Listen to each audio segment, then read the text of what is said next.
I don't know how I feel about that. Okay. Hopefully that's fine. I feel like he just looked a little bit creepy. Anyway, hello. Today I am going to be doing a video about the films that I watched in July. This is a long overdue video. I filmed this twice previously and I hated both of the videos. The first one was because I was just like rambling but like making no sense, and I just kept saying the same thing over and over again. And then the second time, my hair, I didn't like my hair, so here we are today, finally getting around to filming this video. Anyway, if you have not seen one of these videos before, I am going to be talking about all of the films I watched in July. I'm going to try and be as concise as possible, and I will put pictures on the screen of like the covers, sometimes pictures of like the scenes from the film to make it more visually appealing other than just this. So let's begin. My letterboxd profile will be linked in the description. If you wanted to look at it. My laptop is down here with all the films that I watched.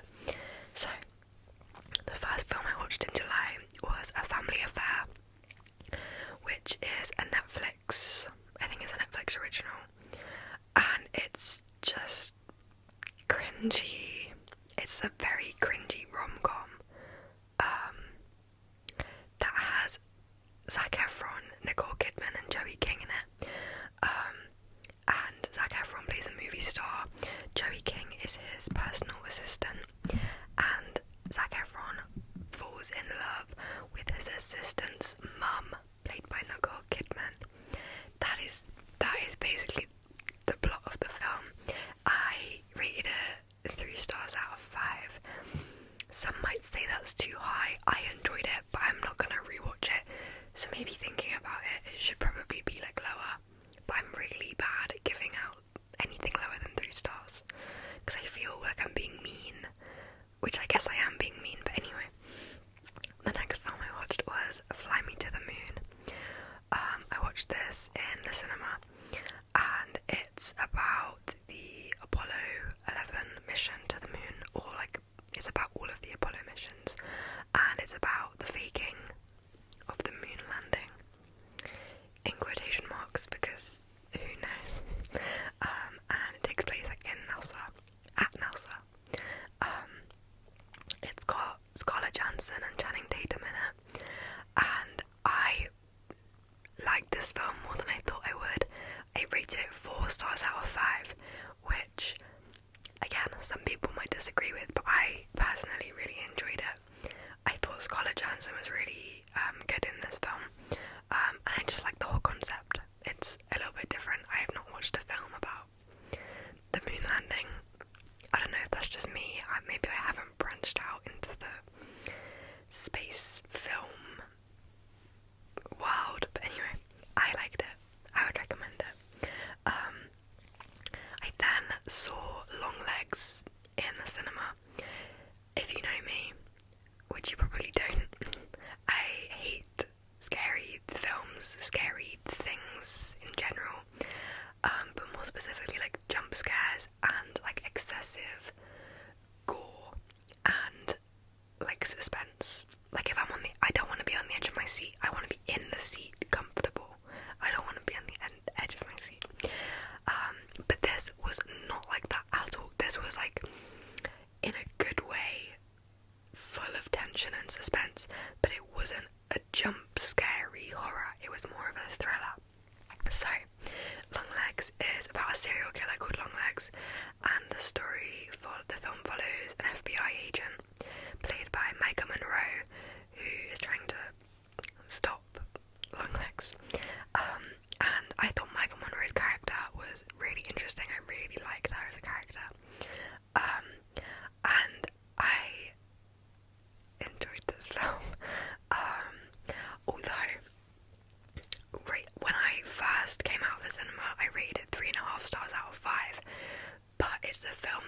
thinking about a lot, like over the last couple of weeks. So I think I could, if I watched it again, I think it would be a 4 stars out of 5. Yeah. Another thing, Longlegs is played by Nicolas Cage. I thought Nicolas Cage was Jonathan Ross, which is really embarrassing. Jonathan Ross is like a British TV, like a broadcaster, like he's on TV, he has like a TV show, that kind of thing. They're not the same person. Jonathan Ross is not Longlegs, and I'm embarrassed to admit that I thought that. Anyway, the next film I watched was Central Intelligence. Whoa. I was ill, and I needed like a cheesy, light-hearted film, and this was perfect for that. I watched this on Netflix. It's a Dwayne Johnson and Kevin Hart film, so I'm not going to explain the plot because I'm pretty sure that most of them are the same. It's just an action film with those 2 actors in it, and it's funny. I rated it 2 stars out of 5 because I would never choose to watch a film like that. It was only because I knew I could have it on in the background whilst I was ill and not wanting to move. So yeah, I wouldn't recommend it, but if you're ill, if you're unwell, maybe it's the perfect thing. I also watched Scooby-Doo meets Batman, which I believe is not a film. I believe it's like a series of episodes. I have like the DVD, which has multiple episodes on it, but it's on Letterboxd, so I'm including it in this. I rated this 5 stars out of 5 because I love old episodes of Scooby-Doo.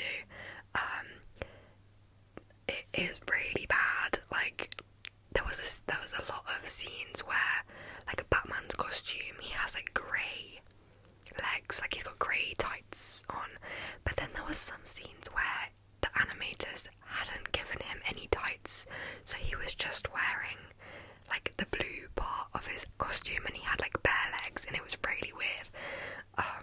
And the stories weren't that great, but I love old episodes of Scooby-Doo. This came out in 1972, I believe, so that's like the prime era of Scooby-Doo.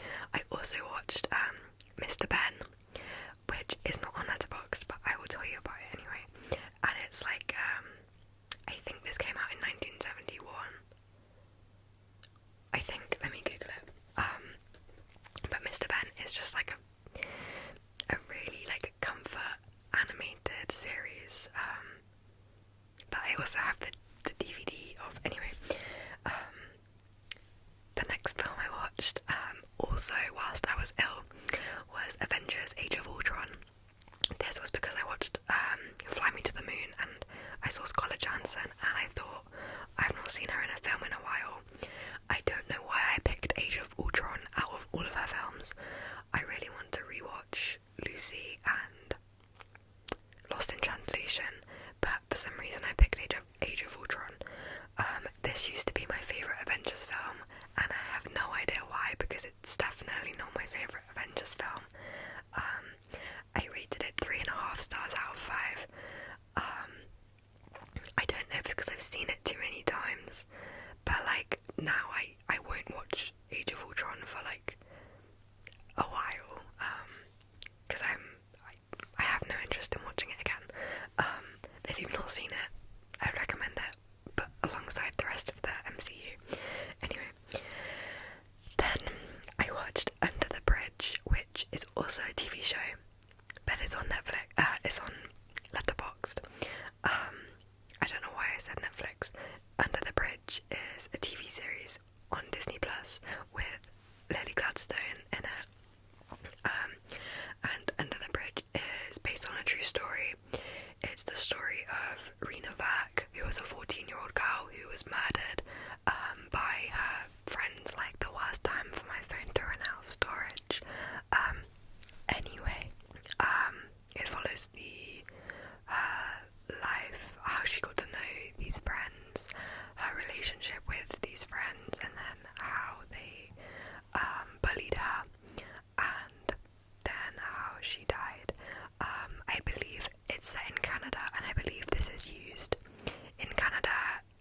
schools as like anti-bullying awareness. But the TV series follows a lot Lily Gladstone's character, who is a police officer who is like trying to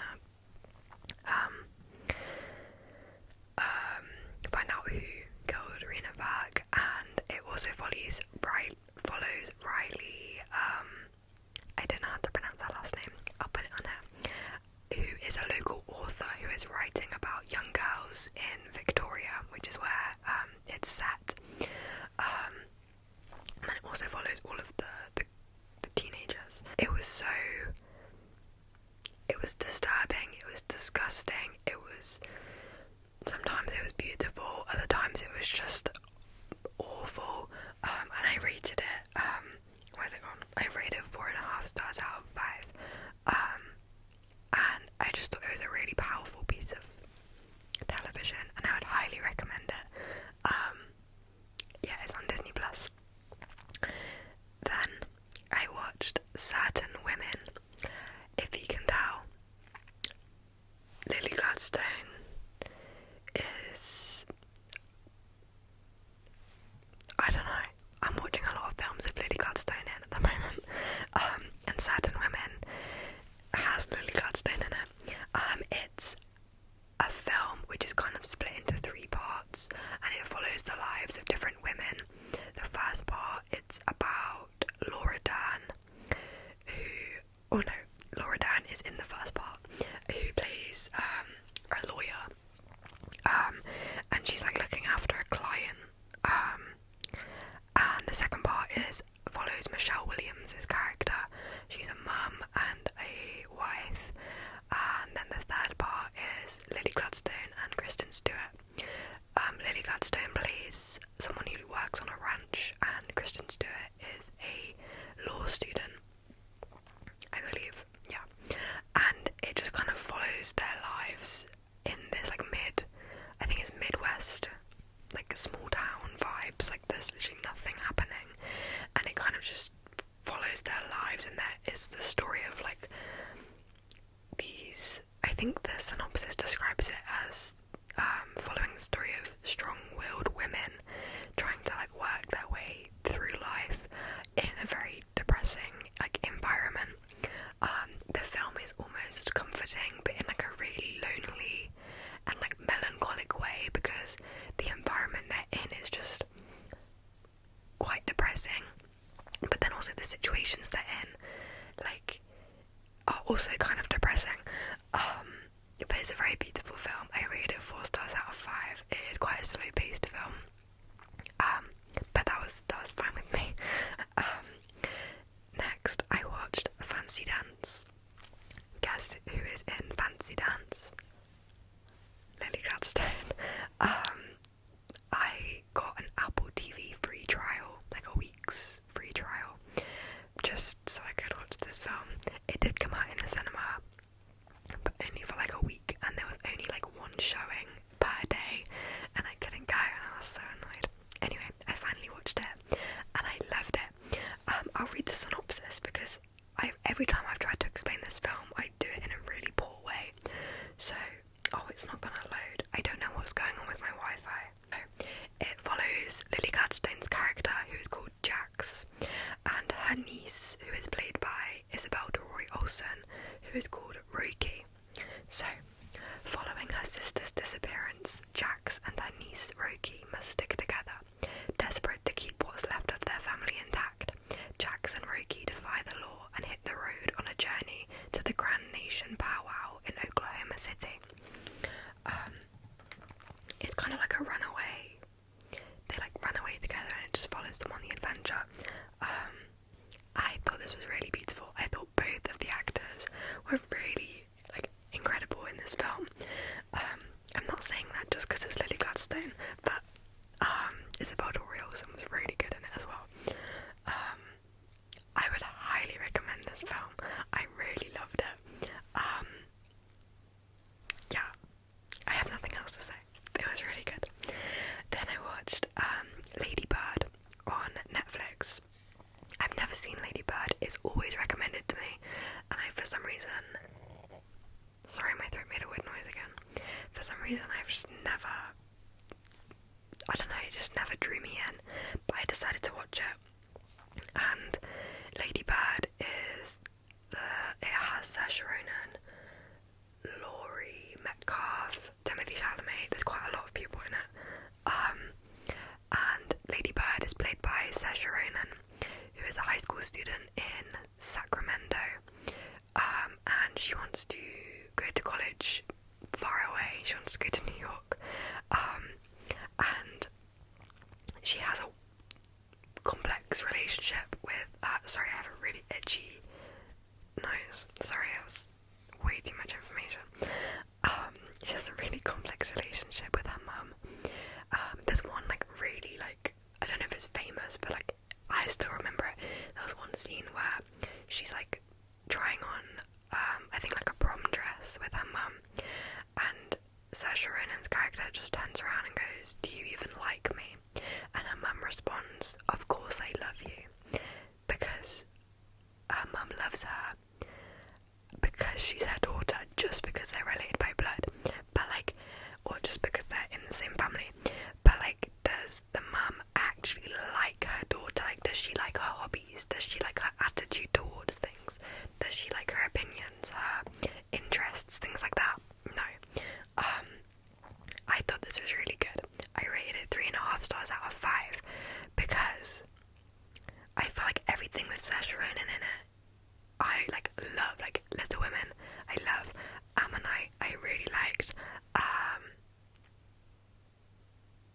What else? There's another film I watched. I really liked them. Whereas this one I didn't like as much as those films, but I would still recommend watching it. Yeah, I feel that wasn't a good explanation at all, but yeah, that's that. And then finally, the last film I watched using my Apple free trial was Killers of the Flower Moon, which is a rewatch. I watched it in the cinema when it came out last year, but I wanted to rewatch it again because when else am I gonna find it on anything, because it's only on Apple TV. Anyway, guess who is in Killers of the Flower Moon? Well done. Lily Gladstone. This film is incredible, and I think that's a really controversial thing to say. I was speaking to someone where I work about this, and they disagreed strongly. They didn't like this film, but they can appreciate Lily Gladstone's performance because Lily Gladstone in this film is perfect. She's incredible. There's this one edit that I found on TikTok that is just, I think I should link it in the description because it's insane. I gave Killers of the Flower Moon 5 stars out of 5. Don't hate me. The first time I watched it, I believe I gave it 4.5 stars out of 5, or maybe 4 stars. But after rewatching it, I saw so many things that I didn't see the first time around. And I could appreciate the acting more because I knew the main key plot points, but now I could focus on the details and the acting. I thought Lily Gladstone and the actors that play her sisters were amazing. I wasn't that bothered by Leonardo DiCaprio. I didn't really like his character. His character is purposefully unlikable. But I feel he was just that the whole time, that face, Florence Pugh does that smile, but he also does the anyway. Yeah, Killers of the Flower Moon is set in Osage County, I believe that's what they call it, within the Osage community, and it's set in the 1920s, which is also crazy because this took place less than 100 years ago.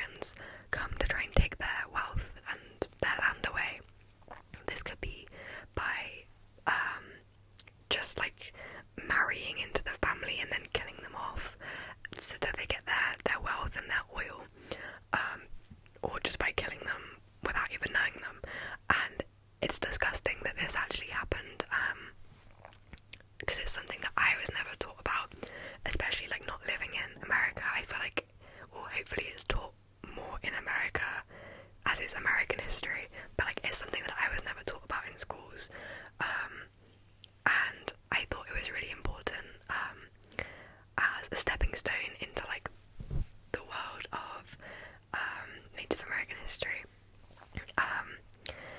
Not that it's like completely factual, like I'm not suggesting it's like should be an educational tool, but it's definitely a starting point for me. But I really like this film. It is 3.5 hours long, so I'm not gonna be rewatching it anytime soon. But I did really like it, and I could appreciate the acting. I'm gonna put the edit in the description because it's so good. It is so good. Anyway, those are all the films and TV programs that I watched in July. I hope that you enjoyed this video. If you have seen any films that you really like this month,